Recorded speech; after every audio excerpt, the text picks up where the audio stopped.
Okay, welcome to video number 5. Yeah, number 5 of the Honest Real Estate Agent, my video series I'm creating here on YouTube, and your first day as a realtor. So thank you for being here, and thanks for joining me. Let me know what you think about the first 4 videos so far, and and I recommend that you watch these videos in sequence. I think you'll get a lot more out of them. For this video here, I want to talk about your internet presence. We've talked a little bit about your website and your blog, but now I want to talk about your niche market, the target market you're going to come up with, talk about content marketing, and my favorite, YouTube videos. So that's what I'm going to focus on in this tutorial here today. And I want to just kind of go over what I talked about before. So concerning your source of business, pretty much the biggest chunk is going to come from referrals from your family and friends. Then you're going to get repeat customers. But then you're going to make connections with customers through the internet, through your website, through your blog, and through social media. And that's what I'm going to talk about here. I also want to review, why will consumers choose you to be their realtor? And again, it's the basics. They like you, they trust you, and you have the expertise to help them based on their criteria, based on their specific situation. So remember this as we go through this today, because the same thing applies when we are doing our content marketing, when we're focused on our niche, our target, and doing any type of social media engagement. People are going to work with us because they like us, trust us, and we can help them with our expertise. One of the things here is I want you to remember that you need to communicate your value. It's okay to send out refrigerator magnets and sports schedules and things like that, but you always want to try to make sure that you're communicating your value as a realtor and showing your expertise, because perception is reality. If all they get from you is trinkets and knickknacks and little goodies at the door, then they're not going to think of you as much as a professional. So you got to have that perfect blend.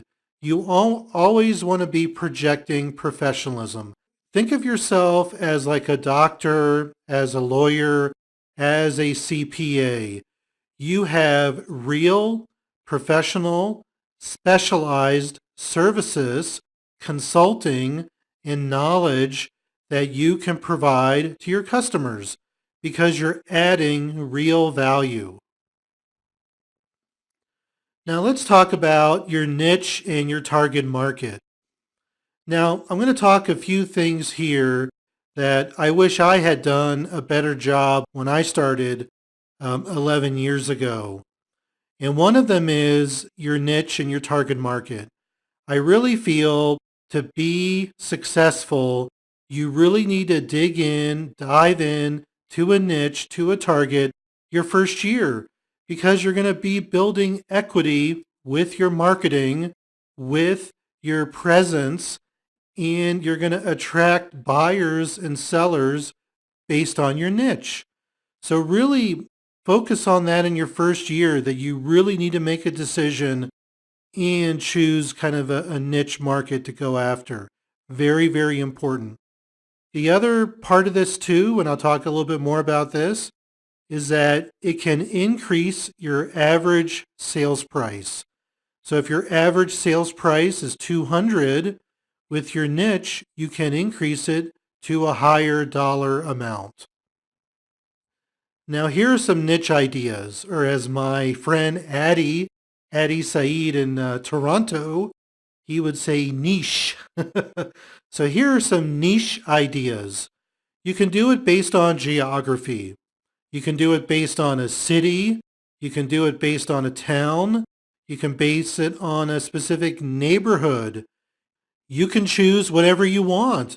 And if you have a neighborhood that you have some experience in, maybe where you grew up, maybe where you live today, or maybe it's just a target market you want to go after. A geographic niche is a very good marketing idea for those of you that are new. And then, like I said, if you can increase your average sales price as a result of this, then that's awesome. You could also do it based on types of properties. Some areas like here, I have like mountain properties. If you live in areas where there's a lot of water, you can have waterfront properties. You can have beachfront properties. You can have downtown lofts. Whatever it is, you can do luxury market. Choose a niche based on a type of property, and then you can specialize in that. You can also choose market segments from buyers. You can do first-time buyers, relocation buyers, senior buyers. You can go after millennial buyers. That's the big thing now. Everybody talks about millennials, the kind of the echo baby boomers, people that are in their mid-20s to young 30s. You can choose a market segment based on a buyer category. And you can do the same thing for sellers. You can focus on sellers that are downsizing, sellers that are moving up, sellers that are investors and want to buy more property. Whatever it is, you can choose a niche based on sellers. Now here's the secret to making money. And I really wish somebody had sat down with me and explained this concept to me when I started out in 2003. And in a little bit, I kind of lucked into it because I work with a lot of relocation buyers, and a lot of relo buyers are high-tech people. So their average sales price was a little bit higher for me. But if I had really focused a little bit more on trying to increase my average sales price when I started, it would have helped my career get off the ground a lot faster. And here's the secret here. You do 20 transactions, your average sales price is $250, and that's going to equal $5 million in total sales. You do 20 transactions, your average sales price is $300, you make an additional $1 million more a year in terms of your gross sales, and you're doing the same amount of work. There's no difference between doing a 250K deal versus doing a 350K deal. In fact, in my market, it's a lot harder for me to do 200K deal versus a $400,000 deal. The $200,000 deals, the inventory is really much tighter. The inventory, you really have to scrutinize it and go through it, and it just takes so much more time. Now, we never turn away customers. I want you to know that, but it's just kind of the way things play out. I know a couple years ago, I had, and I think I had like three or four 600K deals, boom, boom, boom, right after the other. And I had a very good year. And then the year after, I had a ton of $200,000 deals. And I was running around everywhere to show a buyer. I had to show 30 to 40 properties versus maybe a $400,000 buyer where maybe I only showed 10 to 20 properties. This, like I said, is the secret to making more money, and I want you to really be aware of this, especially when you're researching your niche and researching target markets. Whatever you can do to give an uplift to your average sales price, you're going to make more money. Now, I think I talked about this in my podcast. Recently, I did $1 million deal helping some buyers move here from out of state and closed at a little over 1.1 million. And you know what? it was no different than working a deal in the $400,000 to $600,000 range. The people were the same, the numbers were different. But at the end, at the closing, I got a much bigger commission check. My buyers were extremely happy, and it was great. I mean, that is kind of when everything kind of clicks. So think about that. Really, really think about what can you do to increase your average sales price. Now, the next slide here is I want you to research your market. Opportunities are there for different niche, different targets that you can go after. Research what is available to you. You can look at different neighborhoods, different geographic areas, different buyer segments. Talk to your managing broker. Talk to experienced realtors. Ask them, hey, if you were new, what area would you focus on in conjunction with trying to increase your average sales price? Now, you become the expert and then you can become the player in that niche. And then you market yourself. And the earlier that you do this, it's going to increase your earnings. Now, we're very focused on trying to help our customers, help them get what they want, help them get what they need. But at the end of the day, we need to make money. That is the only way that we're going to stay in business. We have to be doing $150,000 in gross commissions each year at a minimum. And that's what I really feel. Okay, let's talk about content marketing. And I've got a definition here on the slide. I took this off the internet. I think there's a Content Marketing Institute. And this is a good definition because what you're doing is you're creating and distributing relevant and valuable content to your target market to attract, acquire, and engage your target audience, and with the objective of doing business with them. The hook that we're putting out there is valuable and relevant content. And as real estate agents, once we are doing our job, we have a lot of knowledge, a lot of information that the public wants and needs. We just have to disseminate it to them, and we can do that through the internet. What a beautiful thing, right? Here are examples of content marketing. You can do written content, so basically like a written article, like a blog. You can have pictures of your market, of your area, videos of your market, or videos of you talking about specific subjects within the market. You're creating valuable content for your target audience. Now, these are the different platforms that you can use. You can use your blog, and on your blog you can post text, put articles. You can post pictures and videos. The same thing with your website. And nowadays, like for me, my blog and my website are the same thing. And that's what I want you to be able to do as well through WordPress.org or through a Tumblr site. Create your own blog and website, and that way you can easily add content to it. Now, the social media programs that you can use, I think the best ones in this area are Facebook, Twitter, Instagram, Pinterest, and Google+. And then for me, the king is YouTube, by being able to do YouTube videos. All right, SEO tips. Search engine optimization. When you are creating valuable and relevant content on your platform, on your blog, on your website, Google is going to find you. Don't take any shortcuts. Don't try to game the system by putting all these, search terms and all these kind of things. Google understands that nowadays.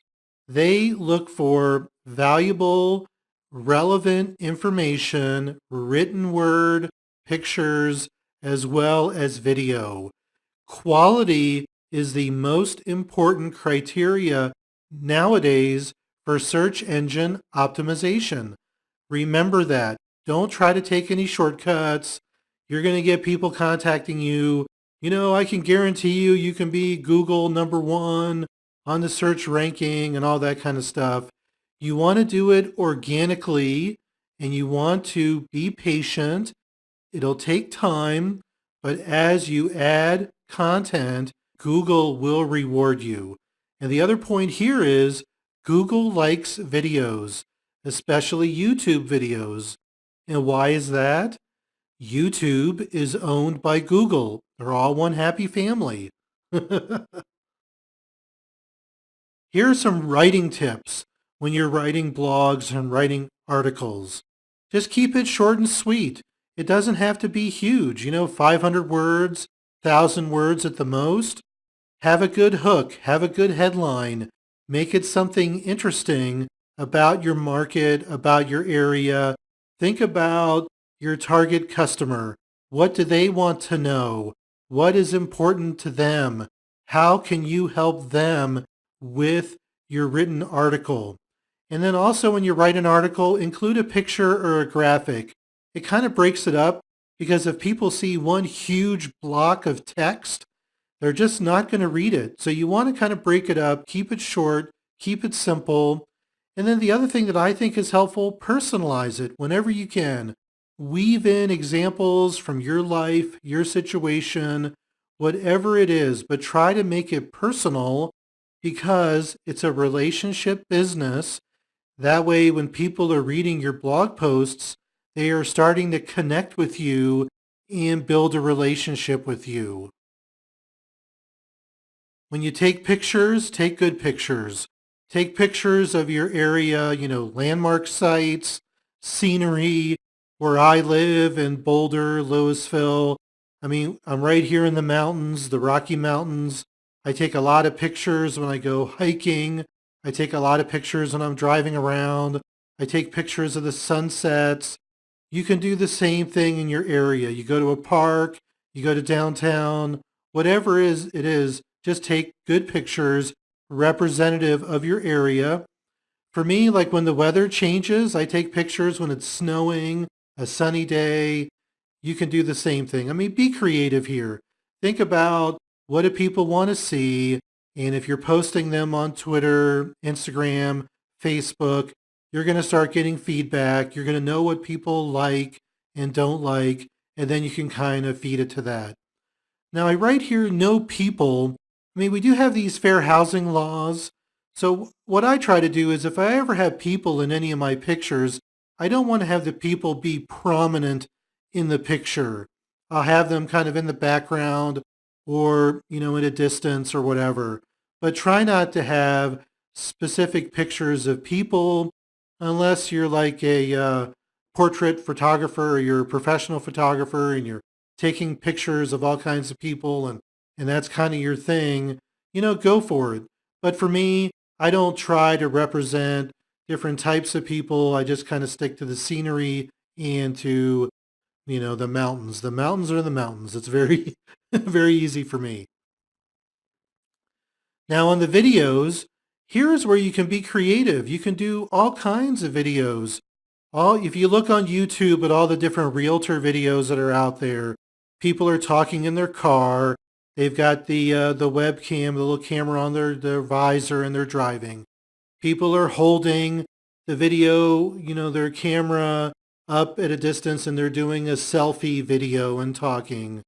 People will do it in the studio. People will do it at their desk.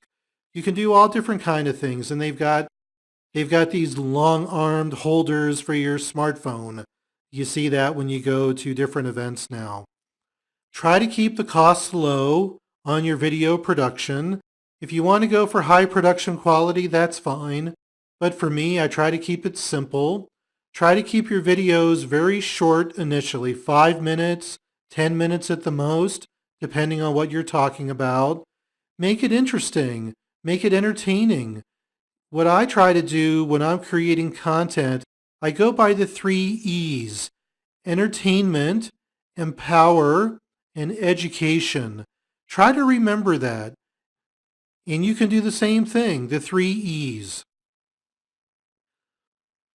Here are some video tips when you're doing videos, especially when you're talking to the camera and you're talking about a subject in your market. First thing, make sure you have good lighting and make sure you have good sound quality. I know when I first started out years ago, I was doing videos on my back deck, and what happened, it would get windy and all the coming through over my words. I looked good, it was sunny, but and then people couldn't hear what I was talking about, so I had to scrap a number of videos, and it was really disappointing because I put a lot of work into it. But if people can't hear you, it's not going to be worthwhile. Lighting is not that big of a deal, but make sure you have good lighting so people can see your face. Biggest thing is make good eye contact. Look at the camera. Make sure that you smile. It is so important when you smile. Even now, when you hear me talking just through the audio, and when I'm smiling, like right now I'm smiling, you can tell in my voice when I'm smiling. You get a little bit anxious when you're doing these videos, I know, but make it a point. Write a little note card in front of you. Make sure you smile every 2 minutes or every 30 seconds. And be yourself. There's nothing worse than trying to be somebody you're not. Just be yourself. Talk to the camera. Make good eye contact. Smile. Imagine your customer in front of you. And it's like you're at your office and you're at your conference table and the customer is right across from you. And you can gesture with your hands, you can make body movements, but you're talking directly to them. And I do that all the time. And I know my videos, they come across very relaxed and conversational because in my mind, I'm projecting myself talking to my customer. Now, another thing that you could do is try to have a little fun. I think it's good to be serious and be professional, but you need to kind of lighten it up a bit, especially if you're going to talk for 5 to 10 minutes. And what I always try to do, I make fun of myself. We are the easiest target, and self-deprecating humor is a good way for you to connect with other people. You don't want to make fun of other people and, things like that. But if you make fun at your expense, people will like that. And, for me, I try to be cheesy. I try to do things. And again, that just kind of lightens it up. So that way, when you're talking to somebody on a video, you're trying to build a relationship with them. And by having some fun and being humorous, it's going to make it a little bit better for you. One thing that I do is I try to have a prop or some kind of personal trademark. Now, a lot of you have seen my other videos on YouTube and Mr. Penguin. I've had Mr. Penguin there a lot of times. I've had some of my other daughter's stuffed animals, Cody, the coyote. I've had, different people in there, different animals in there. And, it's just something stupid. It's something silly. But again, it's just a prop. And, it's just something to kind of break it up and just make people remember you by. And some people say, oh, yeah, you're the guy that has that penguin, or you're the guy that had that coyote. You don't even talk about whatever prop you have, whatever it is. Maybe it's the clothing that you wear, maybe something you've got on the back wall, whatever it is. Try to use something to make yourself stand out and be unique. Now, my last tip here is I really feel it's not a good idea to use a script. I feel the best videos that I've done over the years, all the videos I've done really since my first ones, I just use bullet points and I just have bullet points there and I speak to them. It's the same thing that I'm doing right here on this video. I'm just talking to the slides. I don't have a script, and I'm just talking because I know it, and I recommend you do the same thing. If you look at some of my really early videos, I think some of my relocation videos, I had a part 3 series, 3-part video series. I wrote out this whole script and I had it up on an easel and I had it all positioned perfectly right behind the camera. So you couldn't, theoretically you couldn't see my eyes move. But if you look at the video, you can see my eyes move. And then you can see that I'm reading it. And when I'm reading it, it just doesn't come across the same way. So don't read a script. Just use bullet points and speak to those bullet points. Now, I love YouTube, and YouTube has given me a lot of business over the years because of my YouTube videos. And I've got a YouTube channel, and I've done a lot of YouTube videos for prospective customers for real estate, as well as promoting my book and promoting myself as an author, and now doing these tutorials. You can do the same thing. You can have a YouTube channel, and the other nice thing I love about YouTube is that once you put your video on YouTube, you can take the embed code from that video and then you can drop it to your blog or your website, and then it's going to be framed right there in your blog and your website. So people can be on your website and then they can watch your video. They don't have to go out to YouTube. That's a great thing. And YouTube is mobile friendly. YouTube is, just boom, it comes right up on any computer because everybody uses it and it's a industry standard nowadays. YouTube also has some nice features. So if you're doing some handheld camera work, it has a stabilization feature. I do use that in a lot of my sunset videos. You can do annotations where you can write in text. You can put in links to your website or whatever. Now, the title and description are very important. Make sure that you put in the title, for example, if you're in Denver, Denver real estate, and then put the title. I do the same thing. I do Boulder real estate, why move to Colorado. Try to put in the title, the keywords for your market and for your niche market, and then do the same thing in your description and put in good keywords in your description so that way you're going to come up in the searches.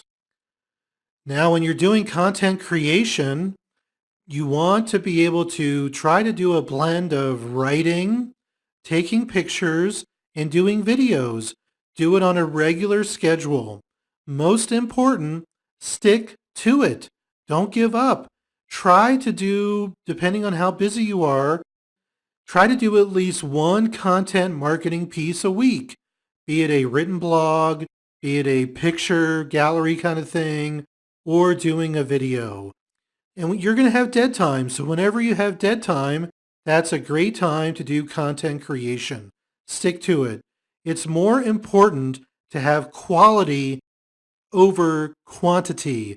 If you're doing one really good blog post a week, if you're doing one really good video a month, that is good enough. Just stick to it. You don't really need to have 20 videos and they're all like 30 seconds long and they're all this haphazard kind of stuff. Try to do something, like I said, 5-10 minutes. Really build a relationship with your viewer. I know a lot of people say try to have the video no longer than 2 to 3 minutes. I really feel if you can do a good quality, relevant video, 5 to 10 minutes, you're going to keep your audience. But it has to be on something interesting, something that you're passionate about, as well as making sure you do all the tips that I talked about.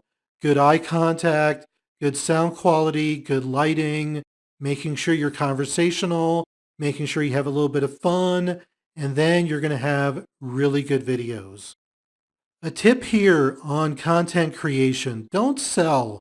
Don't push. You're just creating valuable information for your target market, your target audience to be able to read and view and listen and watch. You want to close strong at the end of every marketing piece that you do when you're doing content marketing. And what I mean by that is just remind them, hey, I'm a realtor in this area. This is what I specialize in, and I can help you. Feel free to email me. Feel free to call me, and I'll be happy to help you. We can schedule a time and we can get together. But always trying to close whatever you're doing in your marketing, just with just a quick wrap up at the end. Just saying, hey, I can help you. I'd be happy to help you. Feel free to email me, to call me, and we can go from there.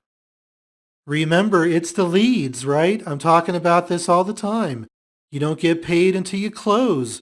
The great thing about leads that you get from your content marketing is that these people, they want to work with you.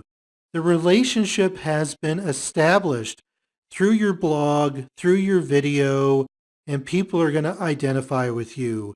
I get it all the time. People call me and say, hey, Mario, I just saw your video and can you be my realtor? You know? What can you say when people say that? Of course I can be your realtor. I'd be happy to help you. And you could tie it all together. And that, to me, if you look at this, your blog, your website, social media, your niche market, and content marketing, it all ties together with your blogs, with your pictures, with your video. It's amazing. It's a great circle. All of this just really ties so well together. And I really like doing content marketing, and I know a lot of you are new and starting to do it, and you just need to stick to it. The more content marketing you're going to do, you're going to be creating equity in your website, in your blog, and Google is going to reward you. And how is Google going to reward you? By having customers call and email after they see your marketing on your blog and website and on social media. And like I just said, I love content marketing because it's free. Well, it's almost free. Your blog and website, you might have a minimal cost, but YouTube is free. All the social media tools are free. And it's amazing. It is a great tool for all of us as realtors to use. Now, I say that you need to do your sphere marketing, but your content marketing is great also. One thing I like about content marketing is once you get a referral and somebody refers your information to a buyer or a seller, what's the first thing that they're going to do? The first thing they're going to do is they're going to Google you. And if they Google you and they start seeing some of this valuable content that you're creating, it's just going to further lock them in with you to be their realtor. So good value there also when you're doing your sphere marketing. Okay, well, thanks for coming here today. And I just want to wrap up. Remember, stick to it. Do your content marketing.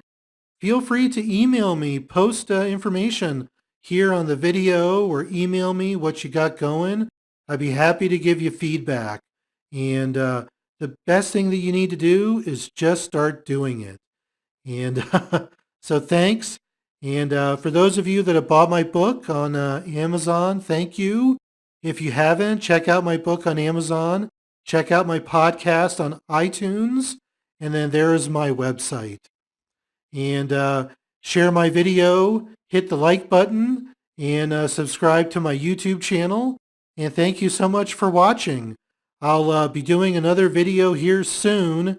It might not be until the beginning of the year, but I will be adding more videos to this first day as a realtor video series. Okay, thanks a lot. Bye-bye.